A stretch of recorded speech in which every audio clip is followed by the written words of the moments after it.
தம்பி முன்னெல்லாம் சண்டைன்னு கூப்பிட்டா 10 பேர் வருவானுங்க. ஏன்டா 10 பேர் 4 பேர் வாங்கடான்னு சொன்னால் எக்ஸ்ட்ரா 10 பேரோட வந்து நிற்பானுங்க. கட்சியில் இவனுக்கு டீ காப்பி வாங்கி கொடுத்து தான் பெரிய தொல்லையாக போயிடும். ஆனால் இப்போ அம்மா பசங்களாம் அப்படி இல்லைண்ணா. 30-40 வயசு ஆனாலும் சண்டைனா ஷார்ப்பாக நிற்பானுங்க. அதெல்லாம் மாறிடும்ப்பா, அதெல்லாம் மாறிடும். அப்போலாம் என் பிறநாள் வந்துச்சின்னு வையன், தேங்க்யூ சொல்லியே கட்டவரல் வலிக்கும். ஹாப்பி பர்த்டே மச்சான், ஹாப்பி பர்த்டே மாமா, ஹாப்பி பர்த்டே நட்பே, ஹாப்பி பர்த்டே தலைவா, ஹாப்பி பர்த்டே சிங்கம், ஹாப்பி பர்த்டே உயிரே. மெசேஜில் வந்து கதறுவானுங்க.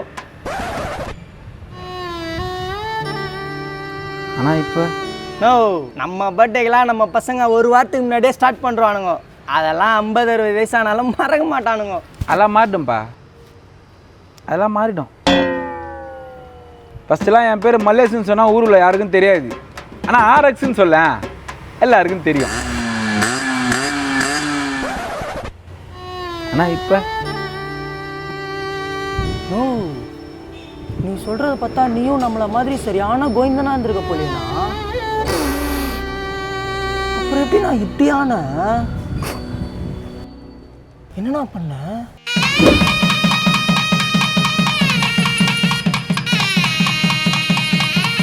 சொல்லுண்ணா. சரி அது உண்ணா, எனக்கு அடுத்த மாதம் கல்யாணம். நீ கண்டிப்பாக வந்துடுண்ணா. நம்ம ஏரியா தான், சர்ச்சு பேக் சைடில் அங்கே தான். லவ் மேரேஜ் அரேஞ்ச் மேரேஜப்பா? லவ் மேரேஜ்ண்ணா. நோ, லவ் பண்ணுற பொண்ணே கல்யாணம் பண்ணுறதுலாம் வேற மாதிரி ஃபீலிங்ண்ணா.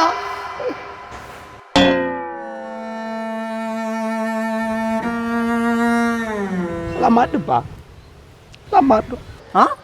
நல்லா இருப்பா. சரிண்ணா, கண்டிப்பாக வந்துடுண்ணா. டீச்சர்லாம் இருக்குது. அதான் மாட்டும்.